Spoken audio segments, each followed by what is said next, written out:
Hurry Up Tomorrow is Trey Edward Schultz's cheap take of Stephen King's Misery to the point of plagiarization, save for the excerpts from The Weeknd's latest album of the same name that keeps the soundtrack and the film moving.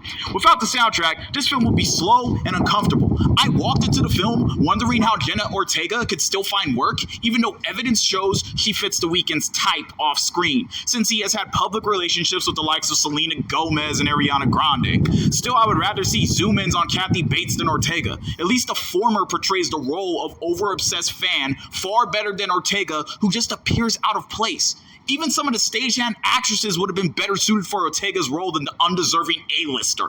Schultz's zoom-ins were so uncomfortable. I did like the nod to Don FM's Gasoline, as a deep cut only true EXO heads would know, but it's obvious this film is being used to promote The Weeknd's current album and tour, which I got a refund on my ticket for because I don't want to go on a date with The Weeknd, no matter how much I identify with his music. Still, I ended up, to my displeasure, getting that date for a good half hour of the film, as The Weeknd picks up an arsonist who goes to see one of his shows, takes her to a carnival, then a hotel, where The Weeknd's love interest refuses to let him leave the hotel room so she could have a one-on-one interview with him. That's the film in a nutshell. But before all that, audiences get The Weeknd taking bumps, partying, performing his new album opener, and crying 2 times over some girl who he keeps calling in an attempt to show his vulnerability, but only comes off as immature and unfit to carry an adult relationship, complete with copulation in this feature.